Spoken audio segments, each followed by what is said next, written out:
നമസ്കാരം. എല്ലാവർക്കും കോഴഞ്ചേരി പൗരാവലിയുടെ ഹൃദയം നിറഞ്ഞ പ്രഭാത വന്ദനം. രാവിലെ ഇന്ന് ലൈവുമായി എത്തുന്നത് കോഴഞ്ചേരി പാലത്തിന് മുന്നിലാണ്. അതിനു മുൻപേ തന്നെ വെള്ളപ്പൊക്കത്തെക്കുറിച്ച് ഒരു വാക്ക്. വെള്ളപ്പൊക്കം ഇപ്പം വെള്ളം താണ നിലയിലാണ്. അതിനാൽ വെള്ളപ്പൊക്കത്തെക്കുറിച്ച് കൂടുതൽ അപ്ഡേറ്റ് നൽകുന്നില്ല. കാരണം ഇപ്പോൾ ഇന്നലത്തെ ലെവലിൽ നിന്ന് ഏകദേശം ഒരു 3 അടി വെള്ളം ആണ് ഒഴുകിക്കൊണ്ടിരിക്കുന്നത്. അതിനാൽ അതിലേക്ക് ഞാൻ ഇപ്പോൾ പോകുന്നില്ല. ഇപ്പോൾ ഞാൻ ലൈവുമായി എത്തുന്നത് കോഴഞ്ചേരി പാലത്തിന് മുന്നിൽ നിന്നാണ്. കോഴഞ്ചേരി പാലത്തിന് മുന്നിലായി ഒരു സിഗ്നൽ ലൈറ്റ് സ്ഥാപിച്ചിട്ടുണ്ട്. ആ സിഗ്നൽ ലൈറ്റ് എന്തിനാണ് സ്ഥാപിച്ചിരിക്കുന്നത് എന്ന് അത് സ്ഥാപിച്ചവർക്ക് മാത്രമേ അറിയത്തുള്ളൂ. കാരണം മുത്തൂറ്റ് ആശുപത്രിയുടെ ഒരു പരസ്യം ഇട്ടിട്ടുണ്ട്. അതിനുവേണ്ടി ആയിരിക്കാം അത് സ്ഥാപിച്ചത്. എന്തായാലും ഇപ്പോൾ ആ പാലത്തിന് മുന്നിലായി സ്ഥാപിച്ചിരിക്കുന്ന സിഗ്നൽ ലൈറ്റിന്റെ ഒരു ലൈറ്റ് ഇളകി കിടക്കാൻ തുടങ്ങിയിട്ട് ദിവസങ്ങളായി. ഇതുവരെ അധികാരികളോ ജനപ്രതിനിധികളോ ഇത് കണ്ടിട്ടില്ല എന്നുള്ളതാണ് സത്യം. എന്തായാലും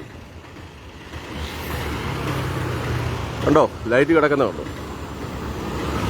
ഏകദേശം ഒരു സിഗ്നൽ ലൈറ്റിന്റെ ഒരു ലൈറ്റാണ് ഇളകി കിടക്കുന്നത്.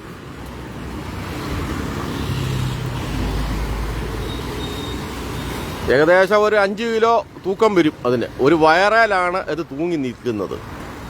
ഏത് നിമിഷം വേണമെങ്കിലും ഇത് സിഗ്നൽ ലൈറ്റിന്റെ ആ ബോർഡിന്റെ മണ്ടയിൽ നിന്ന് താഴെ പതിക്കാം. ഏകദേശം ഒരു 10-12 അടി മുകളിൽ നിന്നായിരിക്കും ഈ ലൈറ്റ് താഴേക്ക് പതിക്കുന്നത്. ആ സമയത്ത് ഈ ലൈറ്റ് പതിക്കുന്ന സമയം ഇതിന്റെ അടിയിൽ കൂടെ പോകുന്ന വാഹന യാത്രക്കാർ ഇരുചക്ര വാഹനങ്ങളോ മറ്റു വാഹനങ്ങളോ ആയാലും അത് ചിലപ്പോൾ തലയിൽ വീഴാം. തലയിൽ വീഴാൽ തൽക്ഷണം മരണമുണ്ടാകുമെന്നുള്ള കാര്യത്തിൽ തർക്കം വേണ്ട.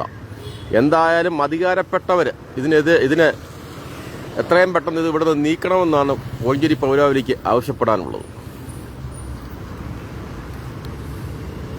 ഇതുപോലെയുള്ള നാടിനെ ബാധിക്കാൻ പോകുന്ന ഓരോ ദുരിതങ്ങൾ ചൂണ്ടിക്കാണിക്കുകയാണ് കോഴഞ്ചേരി പൗരാവലിയുടെ ഉത്തരവാദിത്വം. കോഴഞ്ചേരി പൗരാവലി അത് ഭംഗിയായി ചെയ്യുന്നുണ്ട്.